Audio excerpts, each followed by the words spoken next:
interest to some of you, because this is the way it was way back in this era. My name is Tommy Nelson. I live in Boulder City. I came here in the year 1932, the month of April, to go to work on Boulder Dam. I came out of a dance band in Grand Junction, Colorado. Trumpet is my instrument. Things were so tough, people couldn't even afford to dance. Fortunately, through a relative, I was assured of a job. I knew it was going to be tough, but I decided that I better go after it and hit it with all I could, because I had acquired a young wife and we just weren't getting it with music. Now I might say as to this particular era that it wasn't uncommon to see as many as 100 guys in a little grassy area in front of the Union Pacific Depot, maybe lying down with a newspaper over their face, just awaiting a possibility, a chance of going to work on Boulder Dam. Incidentally, that's where the Union Plaza Hotel now stands. Now, I might say this, too, as to Boulder Dam. There was no such thing as a union. So the contractors, 6 of them, who band in to build that gigantic project, never had any problem as to labor, because they had their chance to pick the best labor in the nation at the price they wanted to pay. This was a depression, for sure. Now, as to some of the early history, I might say, Las Vegas 369 had been granted a charter. I don't know just when that might have been, perhaps in the late 31 or long about there. Nevertheless, they did not have enough membership to sustain or hold this charter. So it was necessary to jump out to Boulder City and recruit some membership, of which they did do. Clark Higgins, who resides in Boulder City, and myself, to the best of my knowledge, are the only 2 living members of Local 369, charter members I might say, who reside in this area. There's a possibility that there may be another 1 or 2 elsewhere. Now when I say charter members,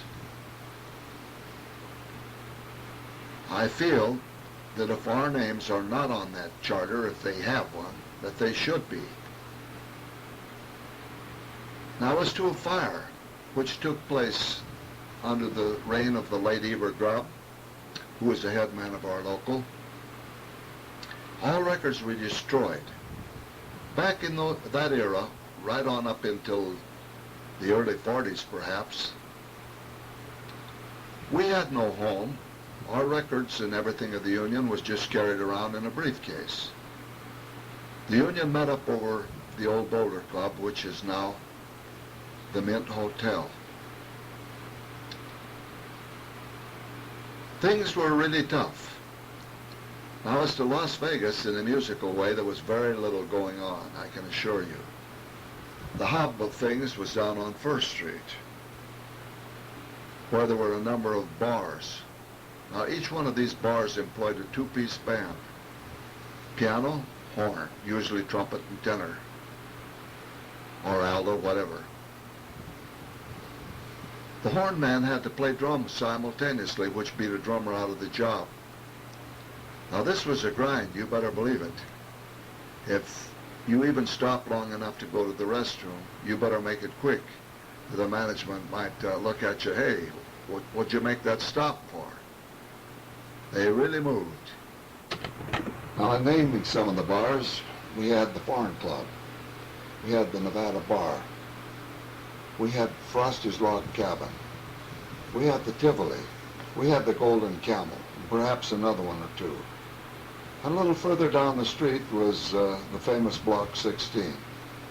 Now, as to my knowledge, there was no musical engagements took place there that I know of.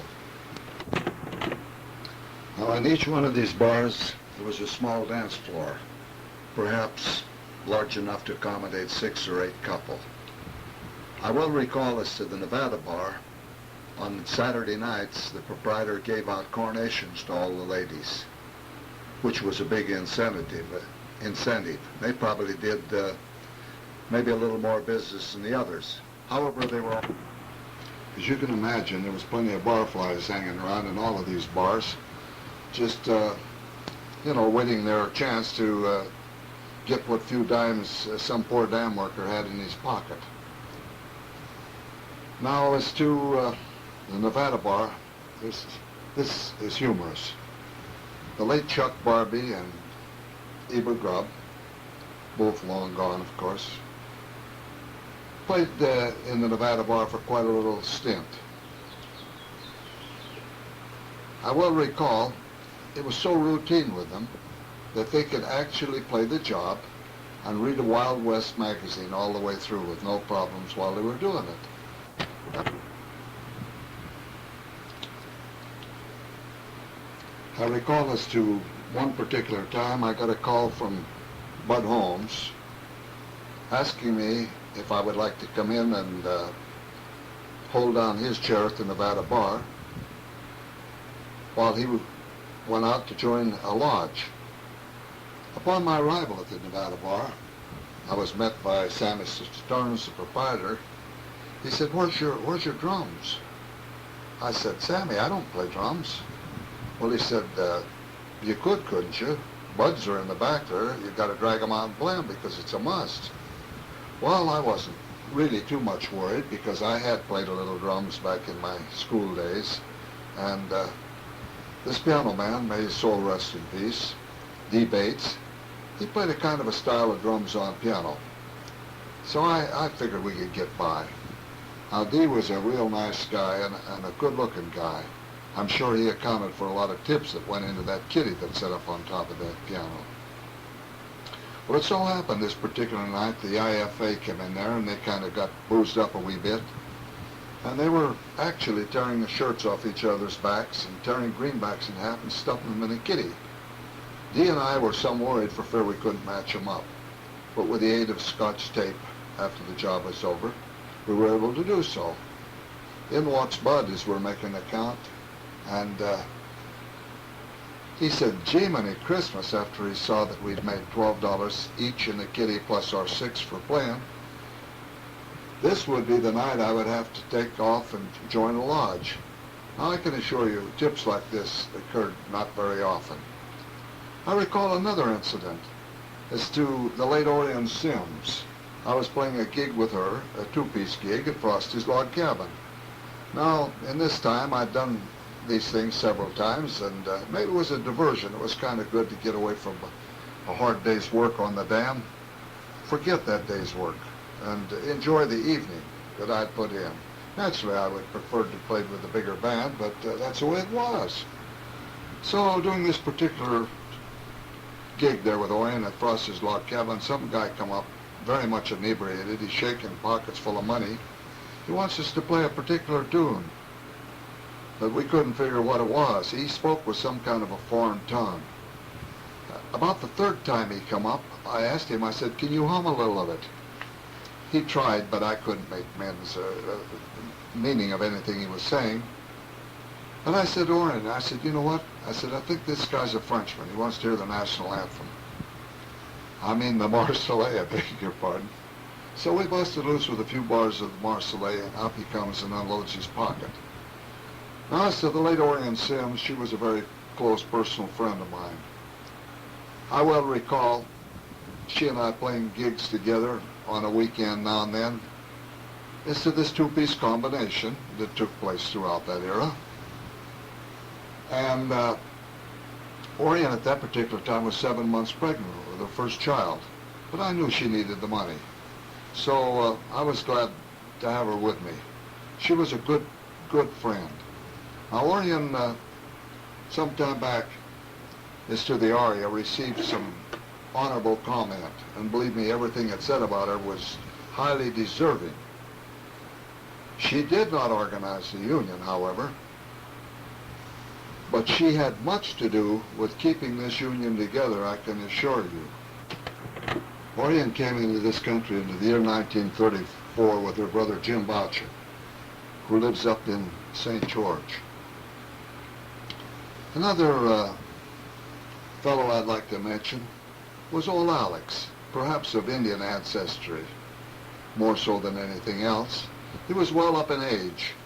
He played saxophone, and it was a mystery to me how he could play saxophone with no teeth. And of course he had the double drums also. But his main attraction to Alex was his singing, and the particular tune was the old Ace in the Hole. Now after some guy sitting at the bar that had 2 or 3 beers down him, why, that was his request. He would come up there and unload his pockets into that kitty, and old Alex would give forth with Ace in the Hole. I'm sure that as to his singing the Ace in the Hole, it brought a lot of tokes into that kitty. Now that is for sure. Another incident that I recall was quite humorous is to a piano man who worked in one of the bars there.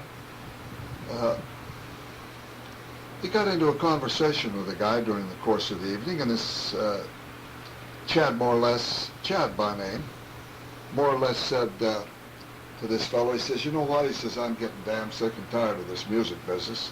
He says, "I'm going up to Utah and herd sheep." The guy said, "You are?" "Yeah," Chad says, "I've had it." Well, it so happened about 3 or 4 weeks later, this fellow walked back into the same bar, and there was Chad in there playing piano. So I said to him, "Hey, Chad, I thought you said you was going up to Utah and herd sheep." Chad looked at him, and he said, "Well, now listen." He says, "You don't think it takes all summer to herd a few head of sheep, do you?" That was, now it's the Boulder City in the early 30s.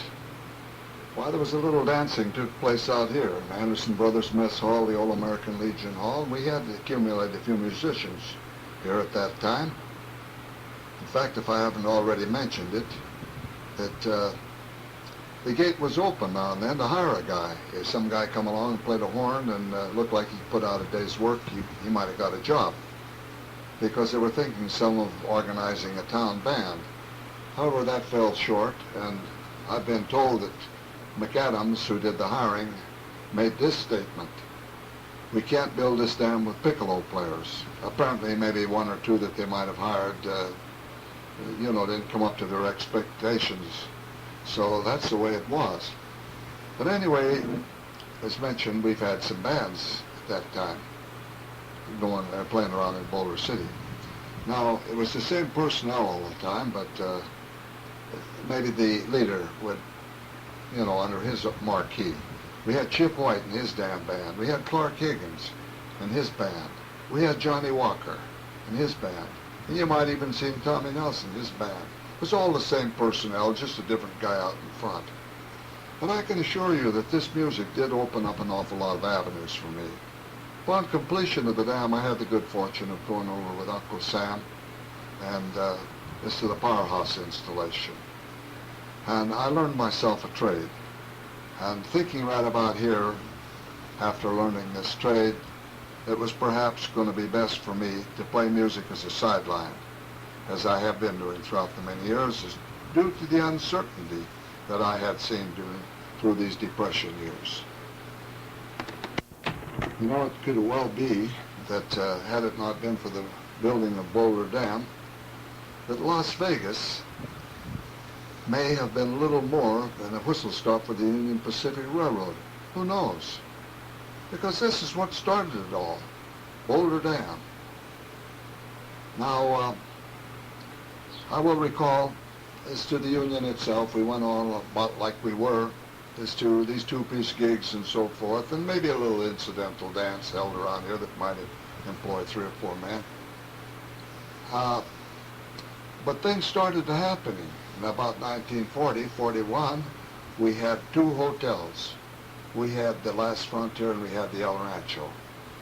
Now each of these hotels were having floor shows, and bands were used. These were traveling bands that came through. Most of them of smaller combinations, perhaps maybe 3 saxophones, 2 trumpets, piano, drums, and bass. As I recall, some of them may have even been tenor bands. and perhaps playing stock arrangements, because the floor shows were nothing like we have today.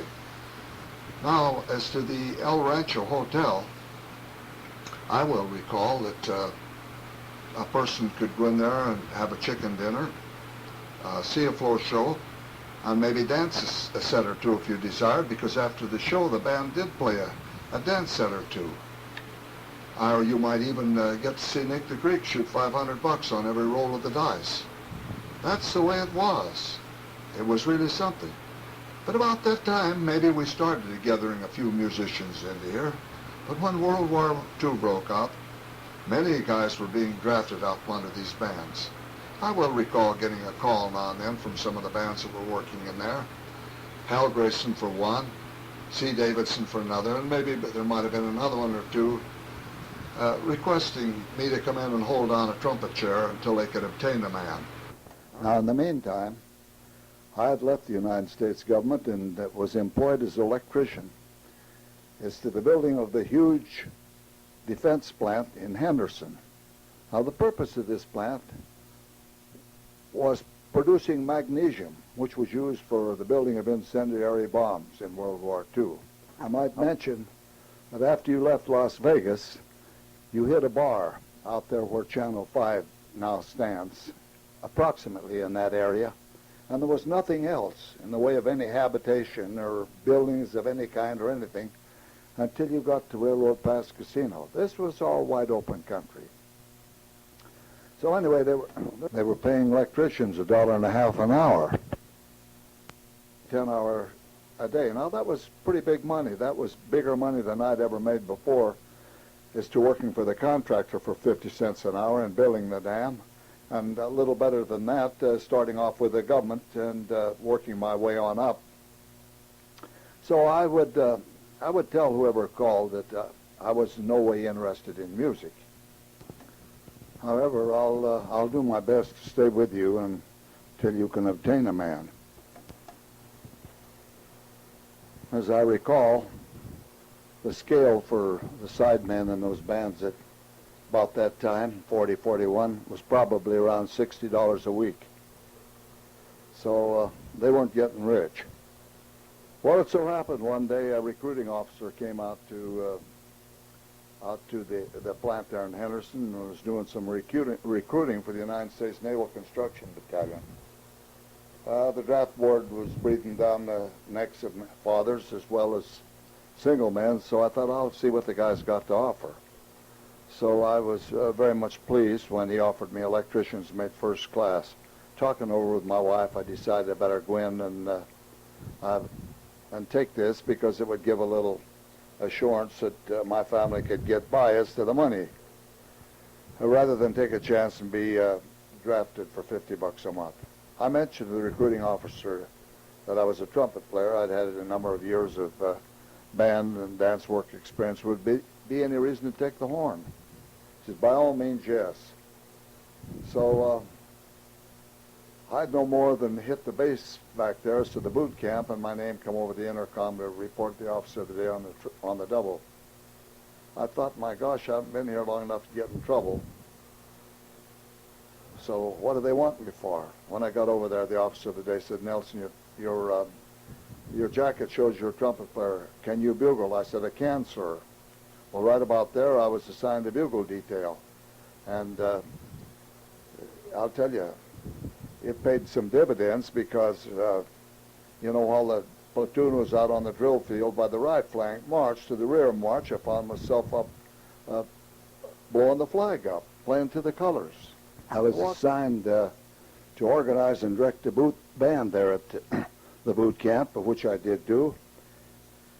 And I stayed with that until till the base was closed down and made a regular Navy base.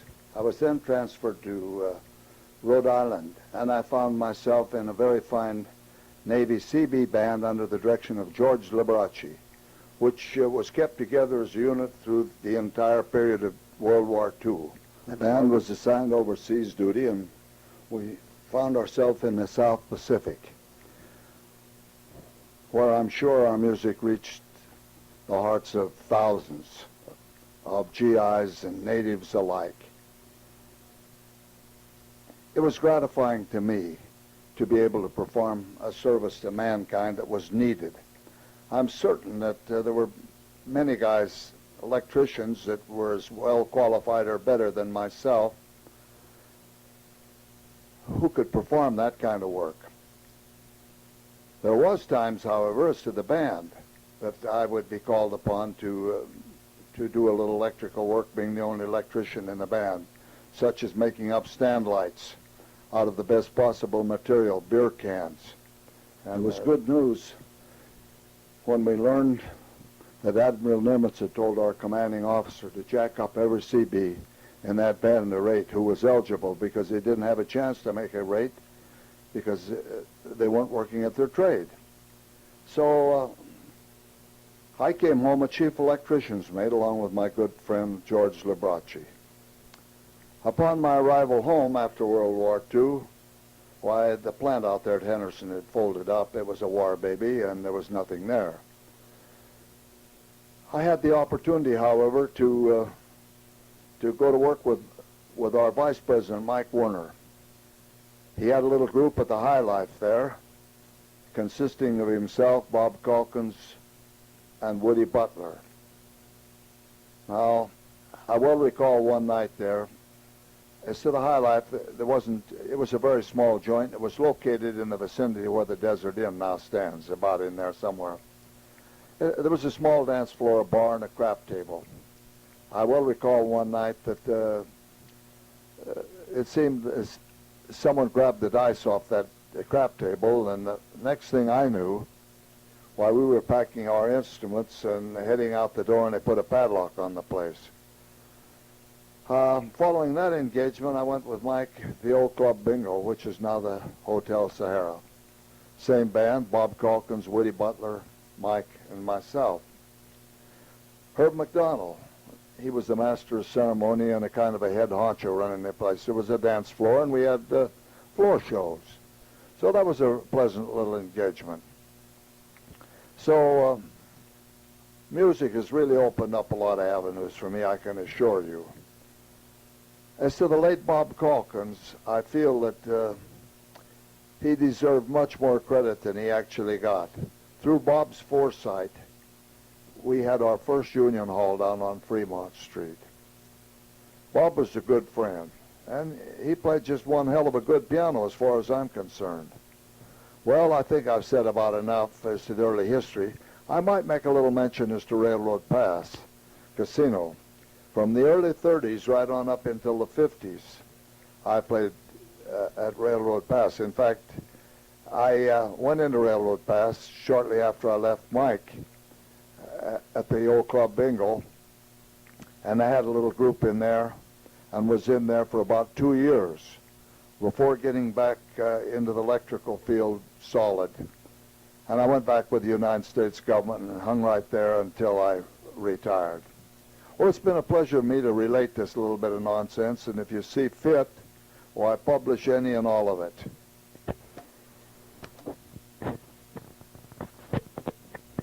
Well, it just so happens to be the 6th day of May, and the year 1990. It's been some little time since I talked this tape, but with ample tape left here, I thought it'd be a shame not to go on a little further with musical activities. Now, as to Railroad Pass, let me say this. I had a good group out there. I had Johnny Lang playing piano with me, and Johnny played real tasty.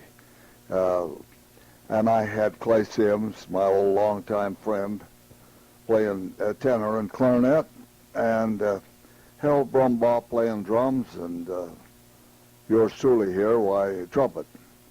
So we had a lot of fun. We had a good sounding group, and I well recall I mentioned to Chick Fexer after I'd been in there a short length of time with this group after World War II, as I previously mentioned, going into the past.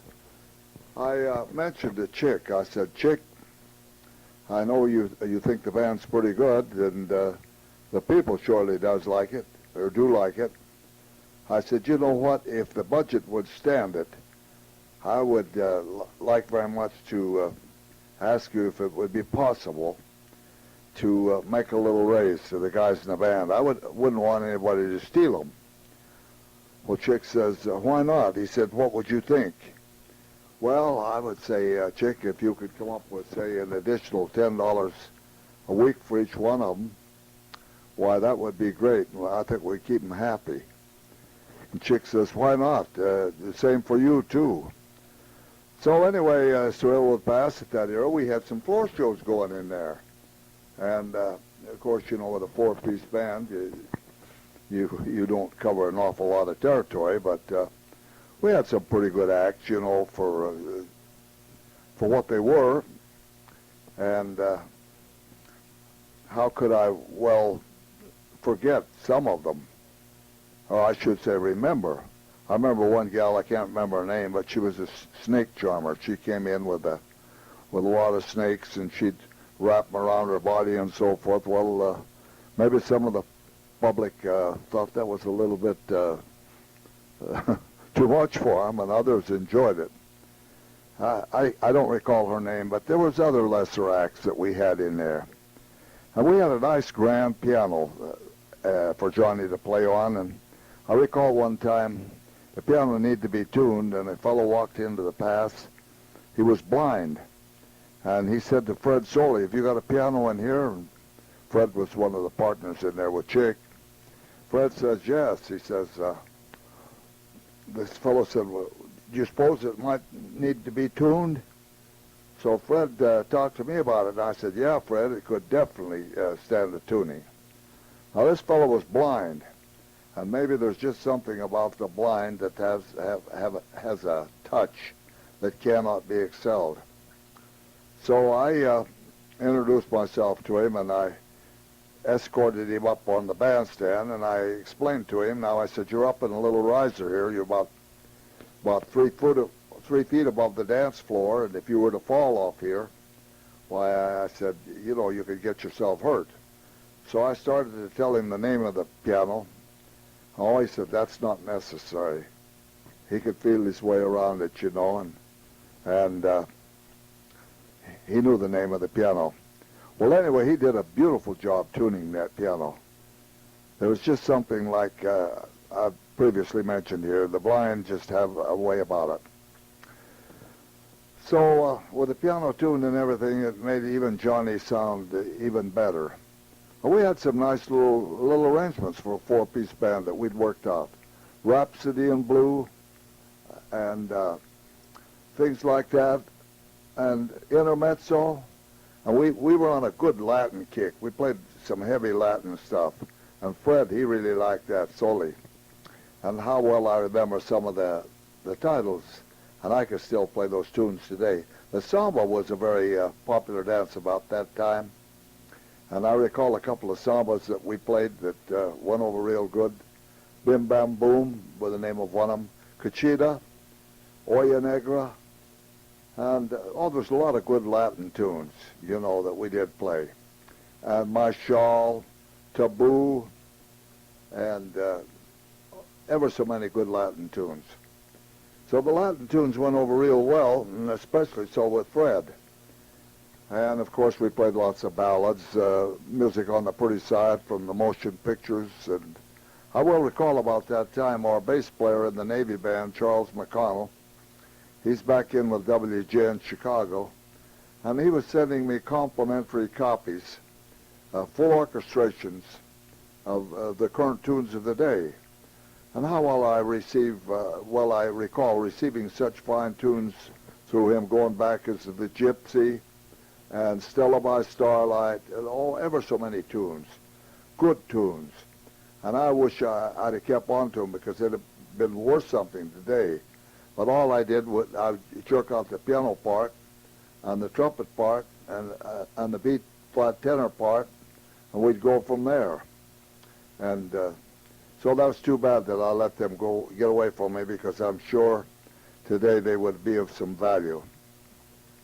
Well, anyway, after the Railroad Pass deal, why, Johnny Lang, he went back to Washington, and he was having a little wife trouble. Clay Sims, he had a little problem now and then, too, as to drinking. And the But anyway, we finally let our contract run out there, and in the meantime, I'd got back with Uncle down on the dam, and so I wasn't too much worried about it. But I'll tell you something, all this music way back there through that early era gave me a chance to establish myself in Social Security. And even after I had retired from the federal government, why I had the minimum in Social Security. Now that all came through music, pretty much so. While there may have been a little bit out basic VMI during the construction period that I worked out there.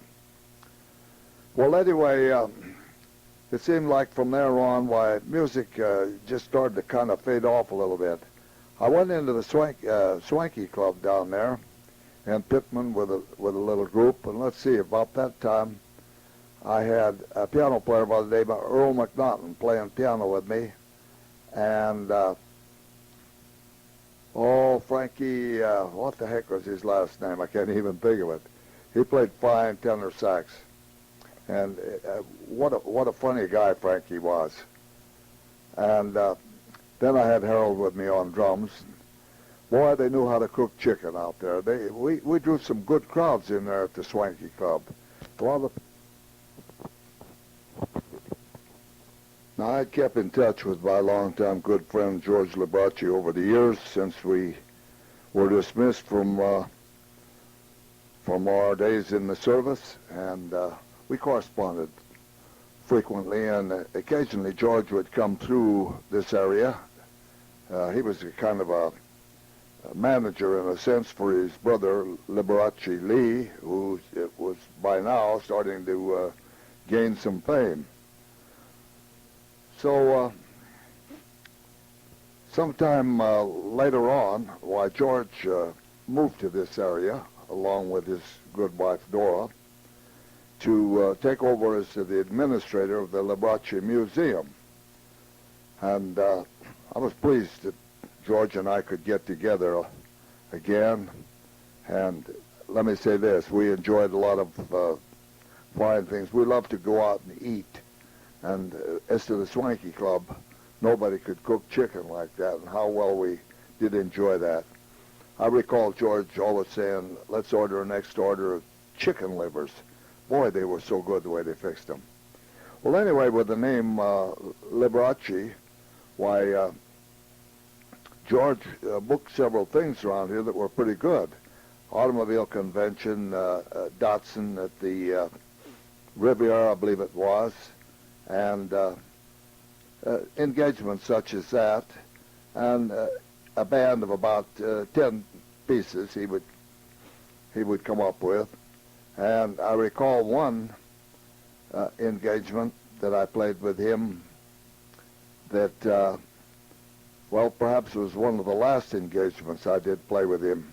It was a party at the MGM for the high rollers, $500 a plate, I was told. Two bands were hired, the big band of Harry James and the band of George Liberace. And I'm pleased to, every time George had a gig, I was the one who played trumpet.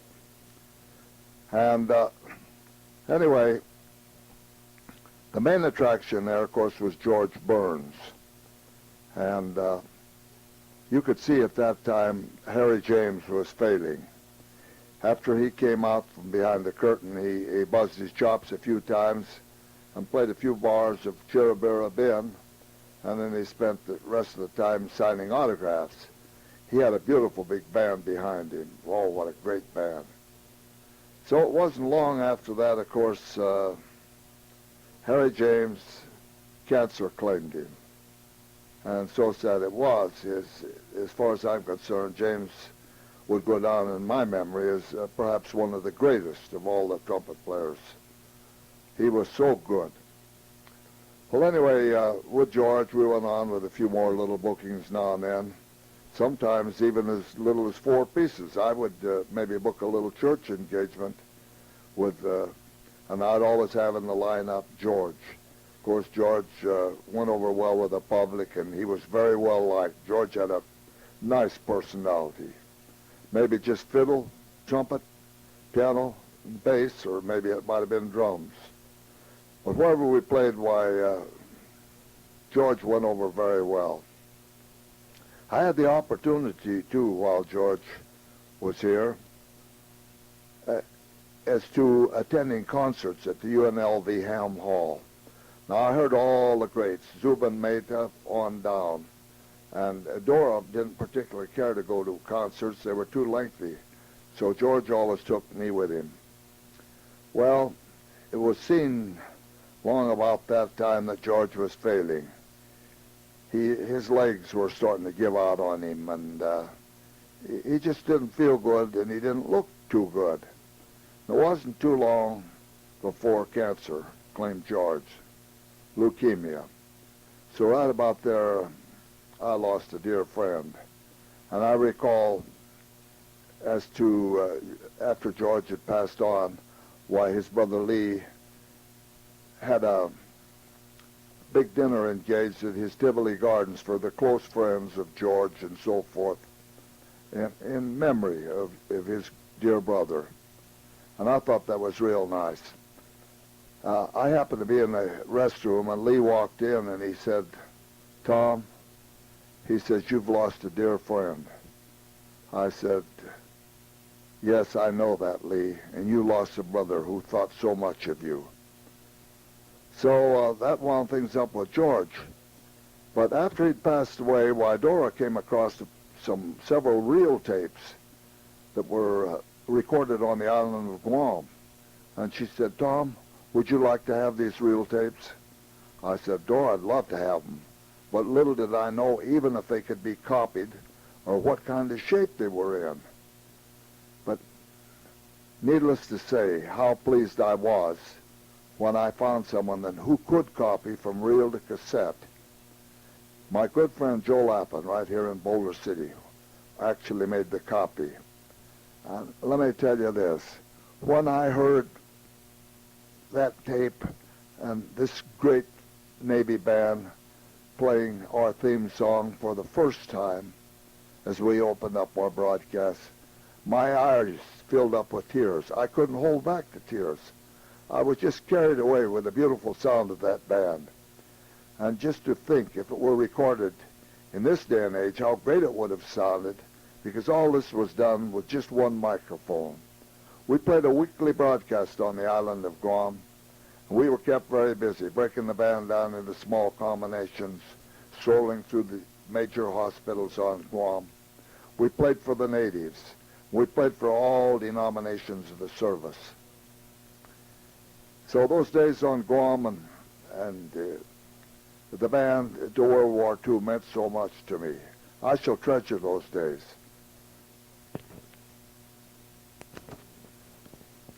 Now, I kept in touch with several of the fellows who were in the band, and after these tapes come out so good, I decided that what I should do is make a copy and send them on to the fellows that I did know, that I knew their address, I should say.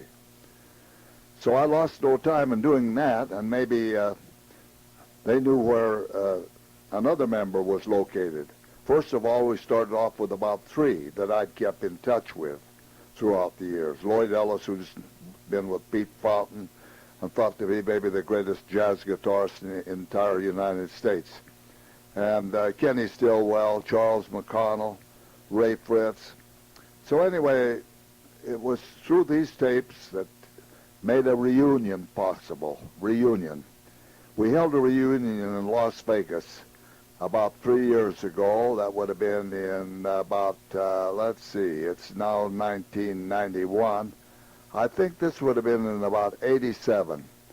We had a good turnout there. The guys came from all over, as far as Alaska and New York, you name it. And needless to say that there was nostalgia there. Lots of tears were shed, tears of joy. So this reunion was so great that we could be brought together. And in the meantime now, I find myself still with a pen in hand, keeping touch with some of the members. We had a reunion as of 2 years ago in 1989 in Santa Barbara. Of course, at that time, there was only about 7 or 8 of us who were able to attend, but I was one of them. So I just bring all this up as to this Navy band and music as how much it's meant to me in my life. And I hope I haven't have bored you, the listener, listening to all this stuff as to music and my days here. So I'll just wind up right now saying it's been so nice putting this on tape, and I would just like to blow till I go.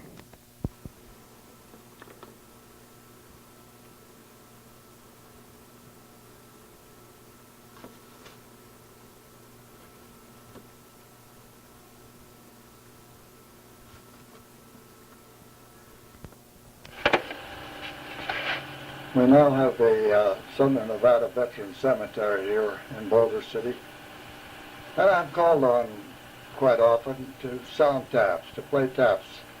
And let me say this, I'm pleased to be able to render that needed service to mankind when asked to do so.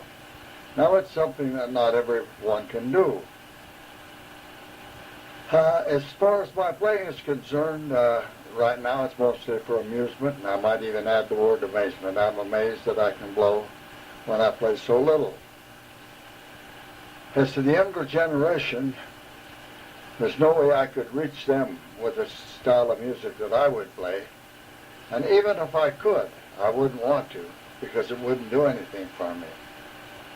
Well, it's been nice kind of filling this tape up, and you, the listener, whoever you might be that gives it a listen, I trust that you'll like what you hear, and you won't be too critical of things that you did hear.